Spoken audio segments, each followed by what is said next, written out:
What is going on, everybody? Welcome back to the channel. Today we are going to be installing our 6th gen Camaro splitter kit. This one specifically is going on this car, which is the SS bumper. Now if you're watching this and you have a 1LE or a different bumper cover, let me know. We obviously want to have kits for them. The main part of the kit, like all the brackets and everything, should be exactly the same. The only thing that will vary is the shape of the air dam to meet the bumper. So here we are looking at obviously the splitter blade. One option we will have on the website, if you have the factory cooler, this kind of mimics the splash shield underneath, because you have a heat exchanger right around here. If you ended up moving that or getting a different one or something and want this to be solid, let us know.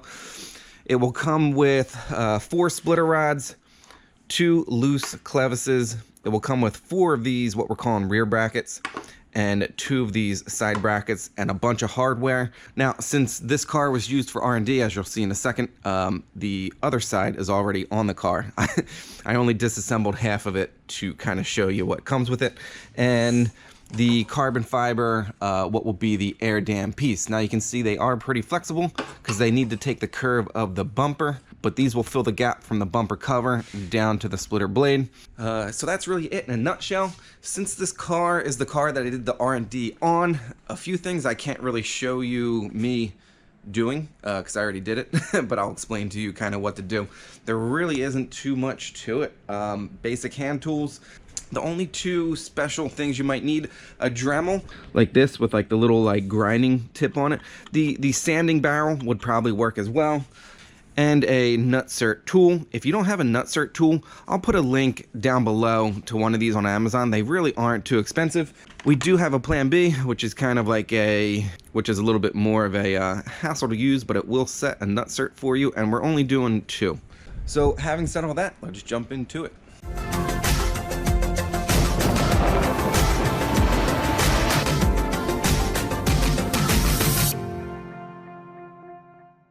Alright, now, very first thing you're going to want to do, this is extremely important, before you lift the car up, you can see how above each wheel well, I did the backs as well, one on the rear bumper, and you can see on the front bumper. Put a little piece of tape and a measurement down to the ground while the car is sitting on the ground. So from this point to the ground was 19 inches at just the car sitting there. I jacked it up. Right now, this measures 29 inches to the ground. So that way the car came up 10 inches. And the reason you take multiple points, when we set the splitter angle, you want to make sure the car isn't sitting, the back higher or lower, because that will change the splitter angle once you put everything back down on the ground. I hope that all makes sense. So now that the car is jacked up, and it's jacked up level and even, you can start taking off the bumper. Now there's a whole bunch of bolts across the top. Inside the fender well here, once you pull back your fender liner, you can kind of get to all them, and anything along the bottom. Now you should just be able to poke around and figure out what bolts hold on the bumper. It's pretty easy. We will be removing the factory splash shield thing. That just gets taken away. And this factory lip, this is the old setup this particular car had. This fiberglass lip thing, all that just gets removed and doesn't get reused. It's a chance to kind of like simplify things and save some weight, so it's kind of like a win-win. So now that you got all the bolts, you're about ready to come off, anything, the splash shield's off, you want to get in. So you can see, again, since this is the R&D car, it's already done, but there's a nutsert right there, and this one already has the splitter rod on it. And if that doesn't make sense, when we pull all this off, I'll actually give you a measurement if you want to do it by measurements. But all right, so from the previous step, if you made your mark, you kind of know exactly where to drill. If you want to do it by measurements, we'll call that 11. I'm just hanging on to the end right there. We'll call that 11 3/16, and maybe from the bottom, almost exactly an inch. So that'll kind of get you right on as well. Now at this point, you're going to drill your hole for the nutsert, and the hole you need to drill is a 25/64. A bit of an odd size, but that's what works. And like I mentioned earlier, rib nut gun. If you have one of these, you're familiar with how rib nuts work. You know, as you give this a squeeze, it mushrooms out just like a rivet on the back side. Now, option B, a little bit slower, but as you can see, we got the rib nut on the end. We have two 5/16 nuts that free spin on this M6 bolt with an M6 nut. You would hold these with a wrench and then turn this one right here, and that will kind of do the same thing. It'll just pull this down to squeeze it out. I may or may not just make this like a little add-on. Either comes with each kit or have like a little checkbox if you need, you know, the bolts and the hardware to do a thing like that. Or like I said, link below if you just want to pick up a rib nut gun. Alright, so at this point, we're ready to attach the clevis, as you can see here. You're going to take the clevis with an M6 button head screw, 25 millimeter.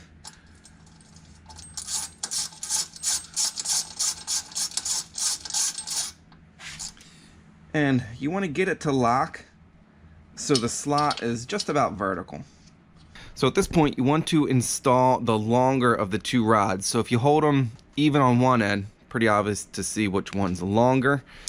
And for this, you want to use the 1/4 bolt and a nylock nut. Oops. And the nylock nut. All right, so now both front splitter rods are in. At this point, the other bit of clearancing you need to do is on the grill. So this is the plastic cover. The reinforcement beam sits here and our clevis is going to poke through right here. So as you can see, this one right here, we kind of had to notch out a little bit. For reference, you know, you kind of have your bottom of the grill. You got 1, 2, the third one up. You don't need to cut it all the way out. You just kind of need to notch it because we're looking at the angle that basically from the clevis, the rod goes down right through there, down to the splitter. And from a front view, you can see how it's, you know, you got the bottom, 1, 2, third one up, and you can see how we just put a little bit of a, you know, semicircle in it. And for that, like I was saying earlier, a Dremel with like a little grinding wheel or, you know, some sort of reamer would work fine. The other thing to note now that we're behind here, before you cut any of this, you know, it's solid here. It looks very similar to like this. So you just want to cut this out to clear the clevis and bolt that needs to sit right around here when it's all installed. So now we are ready to move on what we call the side bracket or side splitter support. These go on the upper here, and you can see this one already installed, and it comes out and holds that rod. Now, very important, it has to be the uppers. It won't fit on the lowers. The factory bolts are 13 millimeters. They will be reused because you can see there's still plenty of bolt stick out, plenty of thread engagement. All right, so once you fish this in, now there is a little bit of movement just in case, you know, the factory bolts need a little bit. What you're going to want to do, I found that just kind of finding a roundabout center is good. Since an adjustment rod goes on this, it's not really critical. One thing I will do is, while it's still loose, just let it naturally go down as far as it can. So that way when the weight is on it, if these bolts aren't super duper tight or whatever loading the splitter sees, it just kind of gets held regardless. About middle of adjustment, and again we're just letting it kind of naturally be down as low as it can go. Tighten these back up. And the shorter of the splitter rods uses this M6 by 16 hex head bolt, and it gets attached to the rear or the back side of this bracket. Now, one thing to note at this stage of the video, you can see how all of my splitter rods are effectively as short as they can go, and they're even. You know, you can see we're bottomed out here, we're bottomed out here, all of them are the same. Reason we do that is when we make our adjustments and this gets, you know, attached to the splitter, if you started with, you know, this one halfway down, but this one all the way, and you're sitting there extending it, it could come out of this one before you reach the full length. I hope that makes sense. So anytime you set splitter rod length, just make sure they're bottomed out on all of them, so that way when you turn it, they extend equally. All right, so we're coming in. Here we are under the car. You can see we already have the other ones installed. Where the top of these go, like right here, when you remove that factory splash shield, there's going to be little J-clips on here. Pop them off. We're going to be using 1, 2, 3, these 4 factory points. These larger bolts in the back are 15 millimeters. And this is kind of just like an aluminum splash shield, if you will. Again, the factory bolts are plenty long to reuse. So what we're going to do, I kept the other 3 in, but I'll show you how to install this one. Now this is an M6 by 16. And something I found easier to get this started is actually get this bracket started turning on it. There we go.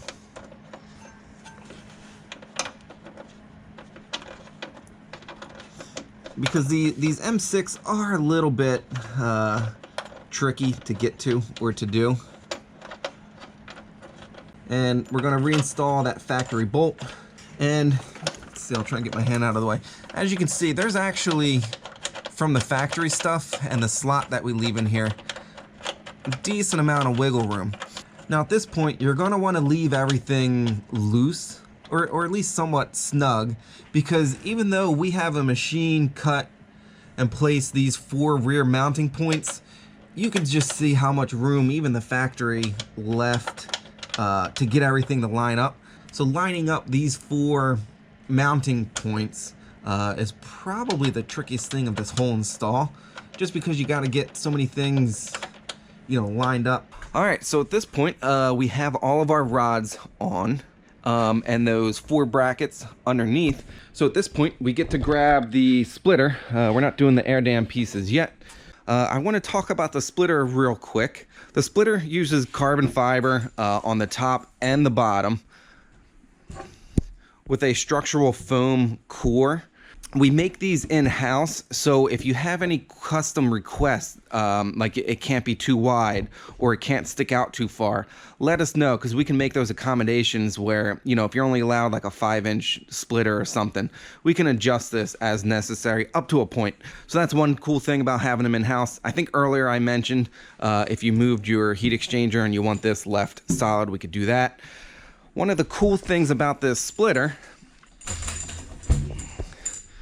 it's a little hard to tell. You can see it here where we actually shape these with like a rounded leading edge and taper off the back here.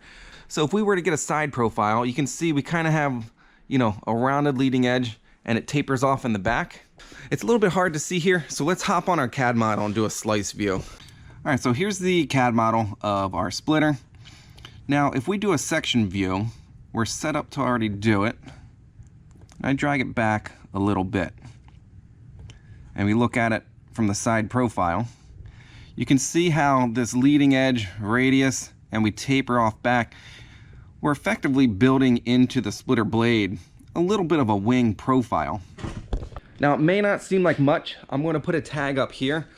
We CFD'd our GT350. We do the splitter blades for them a very similar way where we kind of taper them off like that. And it's actually quite a big performance improvement. So it may look like a normal splitter, but there's definitely some, you know, secret stuff going on that will, you know, give you a really good downforce bump on the front end. All right, so trying to get this on, I have one of the front splitter rods just loosely on because that kind of holds the front for me. I can actually see all the way to the back there, which kind of helps you line them up. It's a little hard to get a camera view, but if you're underneath of the car, almost looking forward, you can see them. And then the one last trick you can use is a very small screwdriver. I'll see if I can get an example for you. Say if we were having trouble lining up this one, you can stick it through the bottom and through the screw hole. So that way you know we have a good path from one to the other, and then you can put your bolt in. So yeah, a little bit of work getting these rear 4 lined up, but once you do it this first time, you're good. All right guys, so at this point, these rear 4 are snugged up on the splitter. So that means we're lined up, and what you're gonna have to do, I apologize if this is a terrible camera angle. Those large 15mm bolts, because remember, these brackets are still, should be loose, so that way these could all kind of be adjusted to line up. Now that all 4 of these mounting points are in, you want to come in and snug up all of these 15mm bolts. A ratchet wrench definitely makes it nice. It's a little tricky to get in here, but you can get to all of them. Enough to make them tight so they won't move on you. And then you're locked in. We're going to revisit these in a minute. Alright guys, so at this point we now need to attach all of our splitter rods. For that, you're going to grab the 5/16 bolts and just get them started for right now. So at this point, you know, the points in the back are snug and all 4 of our splitter rods are on. So the splitter is effectively on the car. What we're going to do now is the most important step of the entire thing. Now, if you remember, way back in step 1, when we raised the car even and level all around, we need to figure out the height and the angle. So an angle gauge like this, I'll put a link down below if you want to pick one up. They're relatively cheap. There's also the dial one. You can also use your phone for this if that has a level in it. Now we need to assume the floor, being concrete, is level enough. And again, the car is raised level. And you can see we got about 0.3 degrees down. You can tell by the bubble, we're nose down. And this is probably the #1 thing I see people get wrong when they do their own splitters. They don't set the splitter angle correct. You definitely don't want the splitter blade nose up. Now, as you can see, with the splitter rods, you know, in their shortest, we're about as high as we can go, and we're darn near perfectly level. Now, I kind of did that on purpose, so that way you kind of can't adjust it to where it's terrible. I hope that kind of makes sense. The other measurement we need to take is ground clearance. Now, if you remember earlier, the measurement on the bumper cover was 19 inches. And when I raised the car up, we're up almost exactly 10. So we're going to go down to the ground. You can see what was 27 is now 37, give or take maybe an eighth, which means effectively ground will be 10 inches plus whatever up to the splitter. So how we just sit naturally, we're at the bottom of the splitter almost 14 inches, which means we're about 4 inches, which is maybe a little bit high. This is where it gets a little bit, you're gonna have to make a call for yourself. If your car is like lowered more than the average car, you know, that changes splitter height without even touching the splitter. This car is sitting on coilovers, so it's already lowered a little bit. You want to shoot for about 3 to 3.5-ish. 3 might be a little low for the average person if you're not racing.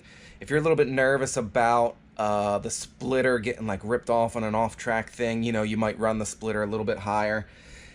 This is where it's kind of a preference thing, and it's kind of up to you to set up the splitter how you want. We're going to shoot for about 3.5 on this one.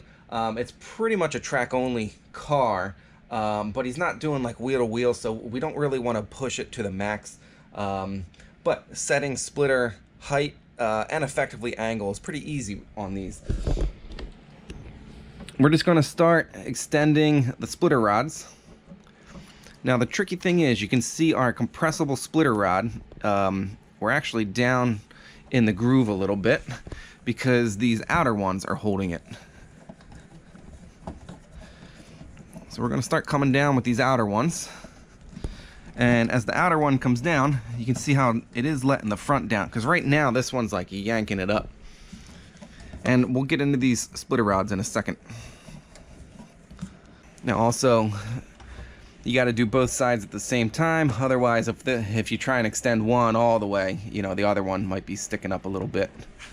All right, so we're down to about a degree and a half. Degree and a half is pretty good. And you know what? We maybe overshot it because we're at 13 1/4. And if you remember, ground height is at 10. So that's about 3 1/4 ground clearance. So you know what? We need to go back up a tiny bit. All right, so if you look, there you go. We're about 13 1/2. So when this goes on the ground, we should expect right about 3.5 inches of ground clearance. And if we look at our angle, we're at perfectly a degree.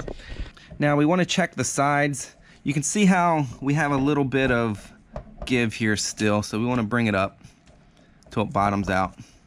But you don't want to bring it up so much that it influences the front ones. Hope that makes sense. All right, so now that all of our splitter rods are set, you know, we're not going to have to change the height or the angle or anything. So now we want to lock out all of our splitter rods. Locking them out is pretty easy. You put a 10 down here on the barrel, and the jam nuts are 11s. All right, guys, so at this point, we're all locked out, and this is kind of cool to see.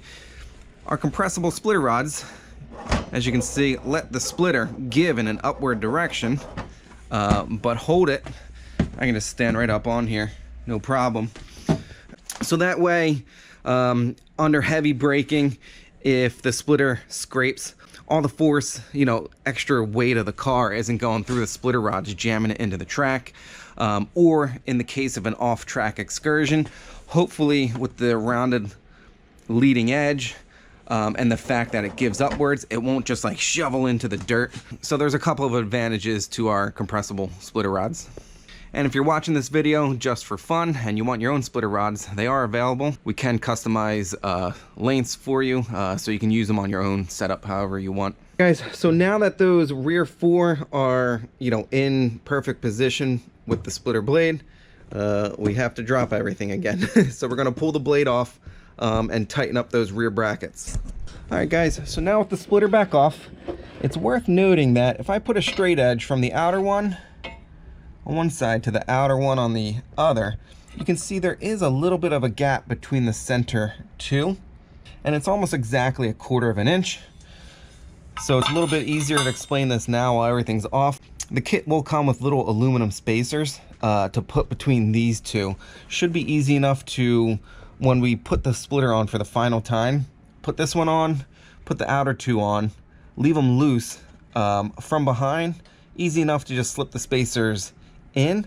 And while we're in here, you know, these were snug down pretty good when the splitter was still on, so they shouldn't move on you. And then also, don't forget, you got to come from the top. You got to get that 10mm bolt on top as well. A little bit of a pain. Ratchet wrench is working well, or you could just take your time with like just a standard box end wrench. The only trimming that you may need to do will be right around this one. Your fender liner will already have a hole in it. So if you just give yourself kind of a cut from this hole to this little cut right here and back to this little semicircle. So this one needs to be cut out to clear here, but the front two will still kind of hold it together. So that way you still have like the louvers covering your heat exchanger, you know, and the rest of the fender liner. These fender liners are like a felt material. Just a razor blade is enough to clearance them. So I'm going from that circle to that little semicircle and the notch of this little cut back.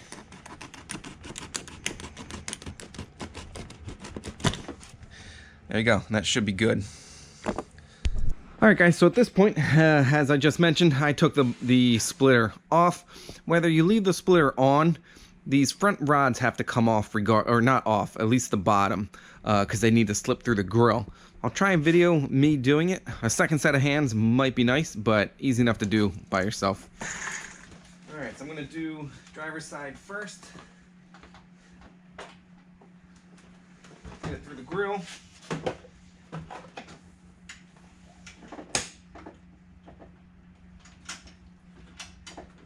Gotta make sure I do the right one.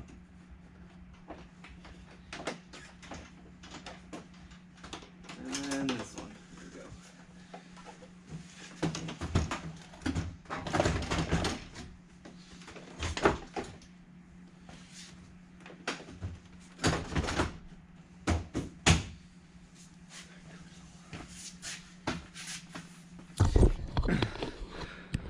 All right, so as you can see, it kind of snapped on pretty good. There's so many factory, you know, like brake ducts, duct for the coolers, everything.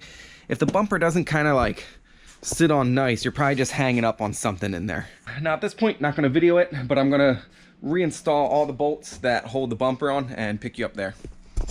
All right guys, might be a little hard to see, but since it's backlit, you can see the, there is a 1/4 inch spacer on that one, not between that one yet.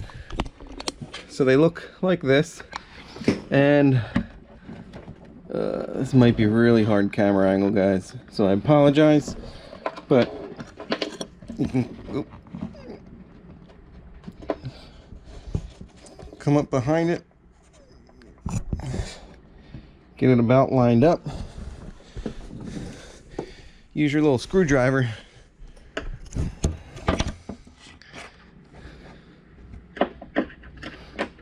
there you go. So we know we're lined up, and then I'm just putting the bolt on the Allen wrench and all the way in the back here. Whoops.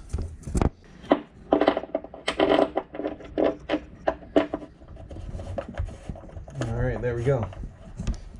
All right guys, so splitter is back on. All the screws are around the bumper.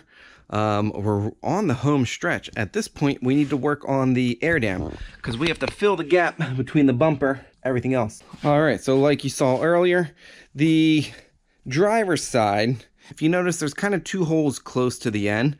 The holes go on the bottom, and the 2 holes close to the end mean this is the driver's side. And this is where all these L brackets are going to come into play.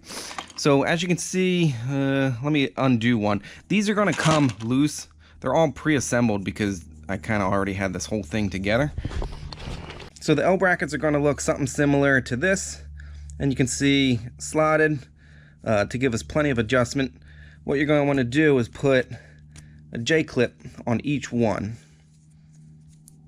Well, I'm sorry, technically 2 J-clips on each one, and make something like that. And there will be 14 of them across this whole front edge. The kit is going to come with 2 different length black screws. The longer ones are the ones that are going to have to go through the splitter blade from the bottom. And you'll see it, where is it? Poke out right there.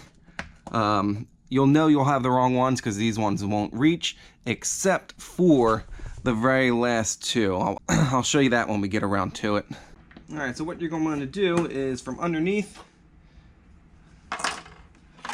these center ones, you're going to want the J-clip pointing, you know, the opposite way, because these center 2 will get kind of tight, and you want to leave it a tiny bit loose for right now. All right, so I got a couple done across the front, and like I just mentioned, these back 2, you're going to use the shorter screws, because if you remember from earlier, the way we shape our splitter, it starts to taper off at the back here, and it's thin enough where the shorter screws would work, but the longer screws would kind of be much too long. So at this point, you're going to want to put the little rubber seal along the bottom of the air dam. Just work your way all the way down. We're going to ship these, oops. We're going to ship them with like an extra inch or 2, so that way once you get to the end, you can just snip it nice and flush.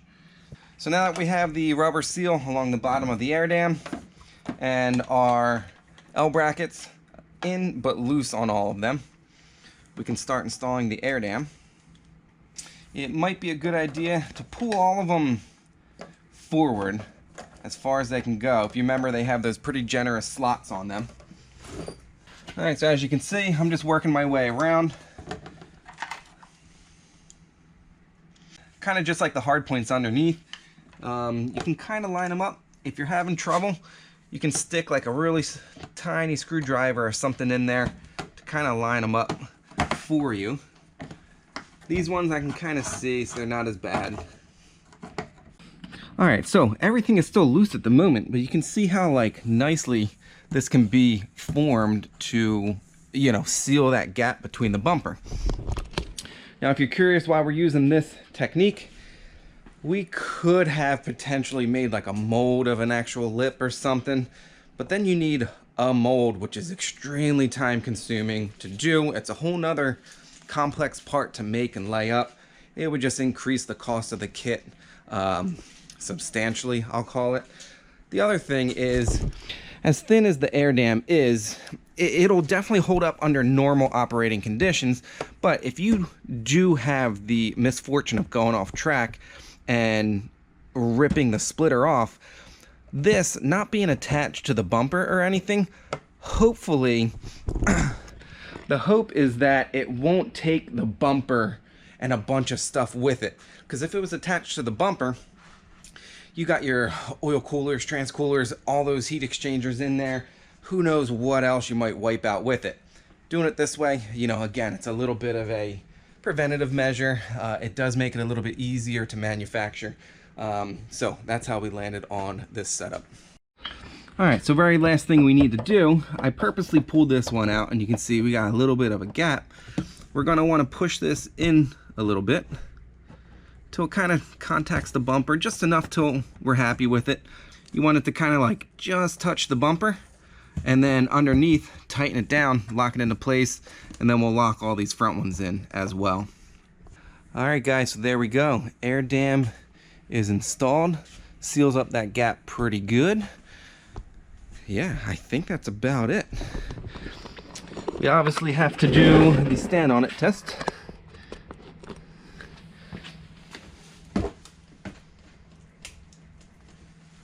So that feels good. But again, at the same time, with this type of air dam, we still get that give in the upward direction. Now you may be thinking, we thought of everything, but there's one more trick with this splitter. One of the pushbacks we sometimes get from customers is, you know, loading my car onto the trailer. Well, once you go to a bigger splitter or a lower splitter, yeah, you're going to start making more downforce, you're going to start going faster, but loading it onto the trailer might be a little bit of a pain. So with our compressible splitter rods, we're probably going to start offering this as an option, or an upgrade if you will. But you can choose to have the splitter shipped with 2 extra cotter pins, clevis pins, whatever you want to call them. And our splitter rods have extra holes in them. So you're getting ready to load your car up, lift your splitter,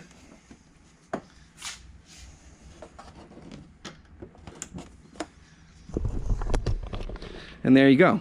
The splitter is now, I believe it was 13.5, you know, 14.5 or so. So it's only an inch, but that brings the splitter up to around 4.5 inches of ground clearance. And I'm sure a lot of us have been or have seen somebody at the track with the super long boards trying to get their car into the trailer, and if they had an extra 1/4 of an inch, you know, to clear the trailer and stuff. So that's something that can be done on these. That should kind of alleviate that issue a little bit. You get to the track. I'm going to put my knee under it to take a little bit of weight off of it. And boom. And there you go. Splitter is down to normal height. Alright guys, future me here to close this video out, because this video wouldn't be complete without seeing it done on the ground with all the extra options. So here it is. Don't mind my footprints. So our canards and side plates will be options if you want to order the splitter, or they will also be available individually. You can always add these on later. You don't have to go all in right off the bat. You can see we added the splitter scuff plates. So these little aluminum pucks take the you know, scraping on the track that will pretty much inevitably happen. Those are available, you know, individually. You can always replace them or put them on, you know, your own. If you make your own splitter, they're kind of their own part. Like I mentioned earlier, splitter rods, all this stuff will be linked below in the video description. All right, so that's where we're going to close this one out. Any questions, please just comment below. I'm sure I mentioned it a couple times now. Link to the website and all these parts below. As always, thanks for hanging out, and I'll see you in the next one.